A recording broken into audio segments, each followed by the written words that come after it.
Hello everybody, welcome to the Abbots Address. Today is December 30th, 31st?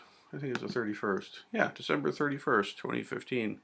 It's New Year's Eve day, that I know. And so it gives occasion to speak a little bit about reviewing the year and maybe setting some intentions for the year ahead. This is something that is kind of bandied about a lot in popular culture, and I think it's kind of a good thing that it is. I know for me, it's a big deal. I very, in a pretty serious way, have a habit of reviewing the different aspects of my life, the different aspects of my practice, and making some discernments and some judgments about things. I know a lot of times people will ask me, students will ask me, or colleagues, how it is that I can be as involved as I am in the many different areas that I'm involved in, and be meaningfully involved. It's one thing to just be kind of involved and be pulled in a lot of directions. It's a different thing to be meaningfully involved in different areas and make a contribution in them. And so I'm confident that one of the main reasons is that my dad, when I was young, introduced me to goal setting and introduced me to influences that were very important for him. Influences like Norman Vincent Peale and Dale Carnegie and others of that era of writing. And it's not Dharma per se, but it's worldly teaching. And I think it's important. Actually, there are some parts of that way of thinking that I don't resonate with much at all, but some of it I do. And one of the main things is really having a clear sense of taking stock in what one's life is about, in what one's life is doing. I find this to be very bodhisattvic. To be a bodhisattva and to be able to really reach as many people or as much depth as one can is not a total accident. At least it's not in my case. This is something that requires decisions. Put it that way, decisions. The teachers that I've had the great fortune of studying with were people who were very comfortable with decisions, one way or the next. Very different kinds of people, very different personalities, but no stranger to making decisions.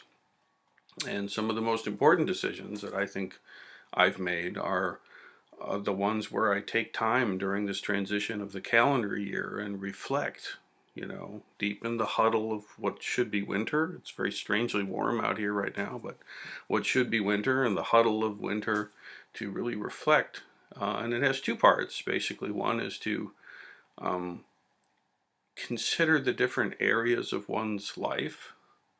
This is what I do anyway. I'll just offer it and take what's useful for you. I mean, I really think about all the different areas of my life that are important, that matter, that are real for me. I'm involved in Dharma, obviously. I'm involved in a relationship, a primary relationship with my wife. This is our 20th year anniversary this summer, so that's a big thing for us. I'm a father, happily, with my daughter Isabella. I'm involved in martial art practice. I'm an artist with music. I'm a musician and a composer and performer. I'm a professor. I've got a job. Lots of different areas. Finance is a real thing, etc. And so from a simply worldly perspective, it's, I think, wise to consider your profession, your relationships, your financial health, your physical health, all these different areas. And there might be some that I'm not speaking that are important for you, and make a note of them. Okay, what are the different areas of my life that matter to me? How are my relationships going? How is my finances going? How is my health? And then, of course, how about my spiritual practice? Of course, for me, all of that stuff is spiritual practice. It's really not often a separate little category, but for the purpose of thinking about it. And then within each of those categories, or like for me, I have different enterprises that I'm involved in, the mindfulness and creativity initiative, and that kind of thing. And I'll think about these different things, and I'll think in terms of, why am I involved in this? And is this still something that's salient for me? Is this still something that's nourishing, or am I contributing in this way? Is it still relevant? Um, and I make a very bold, open consideration of everything at this time of the year, all of it. Uh, is this still something I want to experience? Is this still something of truth for me? Is this still a nourishing field of endeavor for me? And it doesn't really matter to me that for decades I kind of keep coming up to the same answers. The question is alive. The question is a very alive question for me. I'm not, as far as I can tell, I'm not sleepwalking through the things that I do. I'm very involved in them. I mean, in a given day, I'm totally capable of being in a stupor. No worries, it happens. But the long haul vision is very alive and clear. And so I do this in writing. I'll actually write out these different areas, and I'll look at the area and say, what is it that I'm would like to experience here? What is it that I have to contribute here? What is it that I would like to see happen in this area? And then very importantly, what's the motivation? What's the intention? Why is that something that I want to see? Why? How come? So that's a very important question, because it's the motivation and the intention that actually is most important to me. It's not so much what one accomplishes per se. I mean, you can accomplish a whole bunch of things that to the external world would seem a raging success, but actually, if your intention and motivation is not correct, then it's a failure. You shouldn't have. The thing is, what is the intention and what is the motivation? See, because in samsara, everything comes out twisted. That's how it is. No tree grows straight. Everything has got, it always goes some kind of funny way. That's not a big deal. The thing is, where's the intention? It's up. Or the roots, the intention is down. See? So I write these things out. And I really consider, over the year, I review the year that just happened and consider what happened there. And not as points of pride or something like that, but as like, are there lessons to be learned? Are there things to be celebrated? Are there warnings? Are there things that I've done that I want to make sure don't happen again? This kind of stuff, to notice these things and to I find to journal them and to write them down in some way, it helps me to kind of stay in touch with the insight. Yeah. And so then, within the different areas, I've got what the area is and maybe some things I'd like to intend to see happen in them and some clarity around the motivation of why. Then I'll start maybe pondering about some projects, maybe a project or two or three, something like that.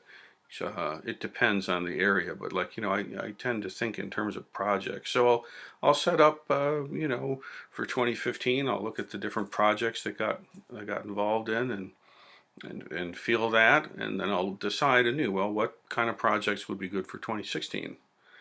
And these things don't generally happen exactly the way I hallucinate them, but it helps to set the tone correctly, I guess to say.